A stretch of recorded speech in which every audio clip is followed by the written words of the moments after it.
Listen to the full audio series on the Pocket FM app. Click on the link in the description to install now. Aunt Irene, it's Nora. I am here. Nora, are you back? Yes, I'm back. How are you feeling? I've been better, my dear. You look so much like your mom now that you've slimmed down. Finally, you managed to show up. Dad, not now. Let her be, Henry. She's had a tough time all these years. See, Nora?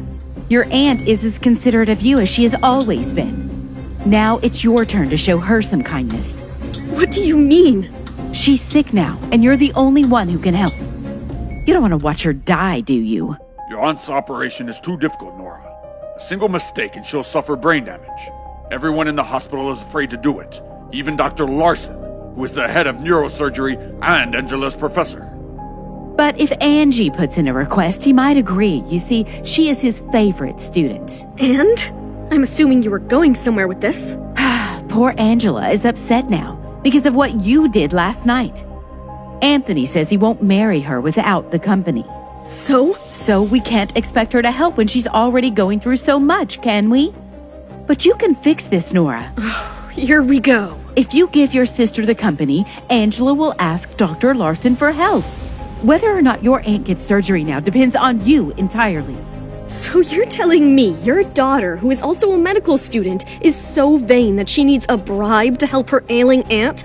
Shut up, Nora. We do not have the time for your quits. You are in the wrong here. So, you not only owe your sister the company, but also an apology for sabotaging her marriage proposal. Henry and Wendy continued their nagging, but Nora tuned them out and read Irene's medical reports and knew it was time for Dr. Athena to come to work. Look at her, going through those reports as if she is the chief of the hospital. Will you both stop?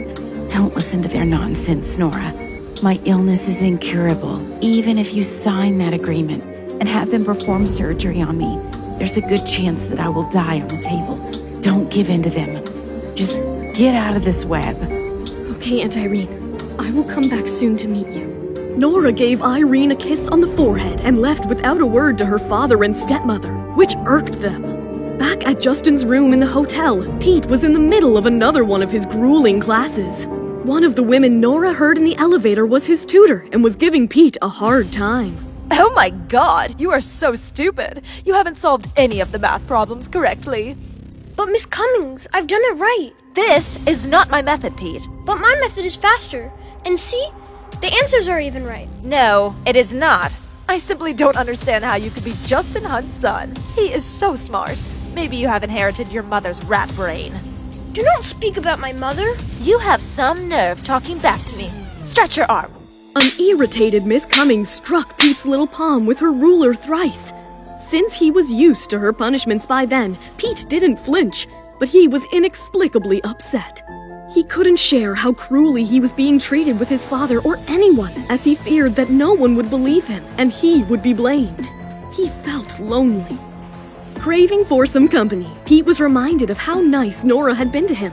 So after the tutor had left, he decided to pay Nora a visit.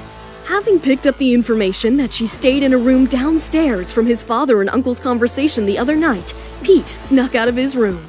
While making his way downstairs, he bumped into a little girl who looked just like him. Am I looking at a magic mirror?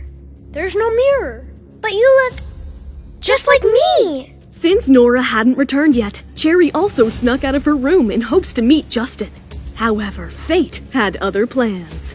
Cherry and Pete came face to face with each other for the first time. What will happen now? Do the kids realize that they are siblings? Do Nora and Justin find out too? How does Nora help her Aunt Irene? To find out what happens next, download the Pocket FM app. Link in the description. Don't let your excitement die! The full audio series is on the Pocket FM app. Tap the link in the description to install now.